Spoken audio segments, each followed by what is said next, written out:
For days, silence from the top of Iran's power structure set off alarm bells. No public appearance, no familiar ritual, no supreme leader at a key Air Force ceremony. Instead, an unexpected figure stepping in, his grandson.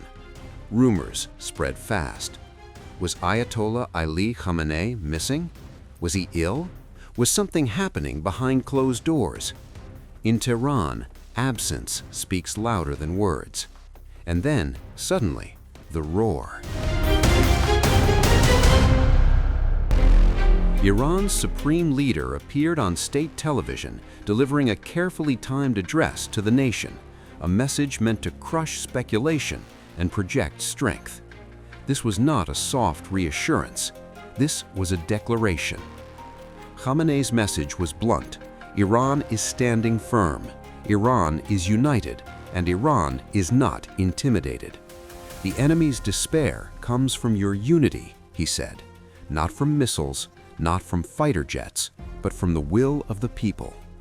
It was a striking line, especially at a moment when regional tensions are boiling, protests have shaken the country, and Washington is openly sharpening its rhetoric. Khamenei praised what he called Iranian steadfastness, perseverance in the face of pressure, sanctions, and what he described as foreign temptation. National power, he insisted, does not begin with weapons. It begins with resolve. These demonstrations are unparalleled in the world. We know of no other place in the world where, after so many years, a national day and Independence Day is celebrated every year in this way, with such massive popular gatherings across the entire country, allowing the people to express themselves. Today, the people of Iran, by marching in the streets, show their stance and force those who covet Islamic Iran, the Islamic Republic, and the interests of this nation to retreat. National power depends more on the will and perseverance of the people than on missiles and airplanes. And you, thanks be to God, have demonstrated this steadfastness and will. Show it once again in various arenas. Disappoint the enemy. As long as the enemy is not disappointed, the nation will be exposed to harm and aggression. The enemy's despair comes from your unity, the strength of your reason and will, your motivation, and your steadfastness in the face of the enemy's temptations. These are the elements that constitute national power. 22 Bahman is the symbol of all these things. The day when everyone comes into the streets, chants slogans, speaks the truth, and declares their solidarity and loyalty to the Islamic Republic and the people of Iran. The timing matters. This address comes just days before Iran marks the 47th anniversary of the Islamic Revolution, normally a show of mass mobilization and military pageantry. But this year, something was different.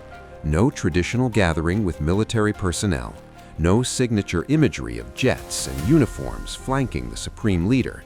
Instead, a televised message, controlled, measured, and unmistakably defiant. It also comes as indirect talks between Iran and the United States have quietly resumed in Oman, talks overshadowed by threats, red lines, and deep mistrust. Donald Trump has laid down two conditions for Iran to avoid American strikes: no nuclear capability and no violent crackdowns on protests. Tehran's response? Flat rejection. Iran's foreign minister made it clear missiles and defense are not up for negotiation. Diplomacy may be possible, officials say, but only if Iran's interests are respected. And behind that diplomatic language lies a harder truth. Iran believes Washington is fueling unrest, encouraging protest, and escalating tension from afar. Trump's calls for Iranians to keep protesting were not forgotten. Which brings us back to Khamenei's roar. This speech was not just about unity, it was about authority.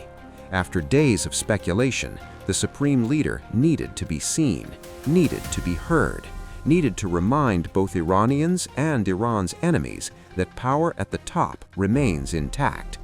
This was a warning wrapped in reassurance. A signal to Washington. A message to protesters and a reminder to rivals inside Iran's own political system. Whatever the reason for his brief absence, illness, security, or strategy, the response was deliberate, measured strength, defiant calm, and zero concession. The rumors may fade, but the message does not. Iran's leadership is closing ranks, the region is tense, and the margin for miscalculation is shrinking. When silence is followed by a roar, it's not meant to soothe, it's meant to be heard. And when a regime built on ritual breaks from tradition, it usually means something deeper. For 37 years, the ritual never broke. Every February 8th, Iran's Air Force commanders stood before the supreme leader, a ceremony rooted in revolution, loyalty, and power. Until now.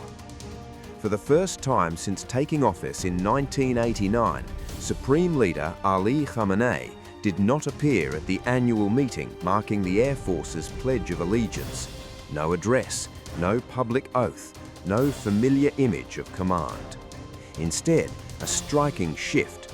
Iranian Air Force commanders were received not by Khamenei, but by Hassan Khamenei, the grandson of the Islamic Republic's founder, Ayatollah Ali Khamenei. The symbolism is impossible to ignore.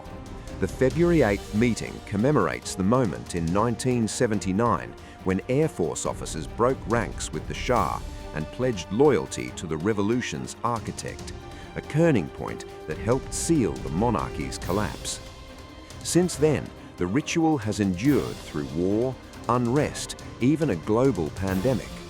Khamenei kept the tradition alive during COVID-19, but this year, silence. Instead, Iran's Armed Forces Chief of Staff, Major General Abdul Rahim Musavi, stood in for the Supreme Leader, and the commander's separate meeting with Hassan Khamenei added a new layer of intrigue. Is this a quiet reshuffle of symbolism or a subtle message in a tense moment? Khamenei's absence comes as pressure mounts on Tehran, with Washington expanding its military footprint in the region and regional tensions once again on edge. In a system where optics are power and tradition signals authority, even one absence can speak volumes.